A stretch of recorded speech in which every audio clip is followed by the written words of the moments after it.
Hello bachcho, let's see this question and here this question says statement 1 Right to Information Act was passed in सन 2006। Statement 1 बोलती है कि right to information act जिसको RTI बोला जाता है इसको सन 2006 में पास किया गया था। स्टेटमेंट 2 है citizens can seek information from the government offices using RTI. Citizen RTI का इस्तेमाल करके गवर्नमेंट ऑफिसेज के रिगार्डिंग कोई भी इंफॉर्मेशन कलेक्ट कर सकते हैं या इंफॉर्मेशन की मांग कर सकते हैं। अब आते हैं आपके ऑप्शन पे। पहला ऑप्शन है both statement 1 and statement 2 are correct.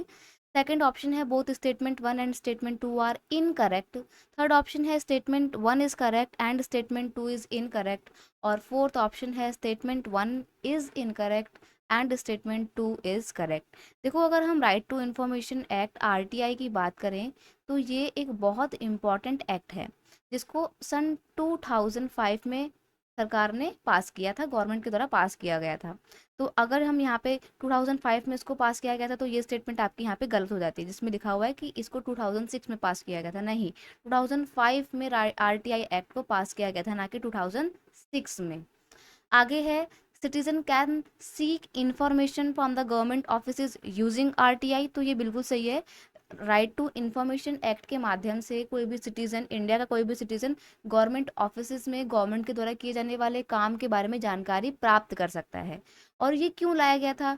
This ensure transparency and accountability of the government. ये इसलिए लाया गया था ताकि सरकार जिस भी तरीके से काम कर रही है उसकी पूरी पूरी जानकारी जनता को दी जाए और ट्रांसपेरेंसी लाई जाए और जनता को, सॉरी, सरकार को जनता के प्रति अकाउंटेबल यानी कि जवाबदेही बनाया जाए। अब अगर किसी सिटीजन को लगता है कि गवर्नमेंट ये काम कर रही है लेकिन ये काम स्लो हो रहा है या काम नहीं हो रहा है, काम रुक गया है, तो क्या कारण है काम रुकने के?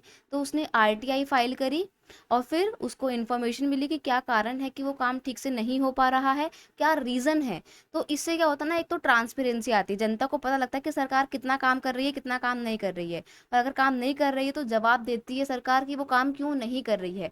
तो इससे एक तो ट्रांसपेरेंसी आती है और अकाउंटेबिलिटी भी आती है। तो यहाँ पर हम देखते हैं कि हमारा स्टेटमेंट 2 सही है लेकिन स्टेटमेंट 1 गलत है। तो we can say that statement first is incorrect and statement 2 is correct, so you will have to mark option D. I hope you understood it very well. Best of luck.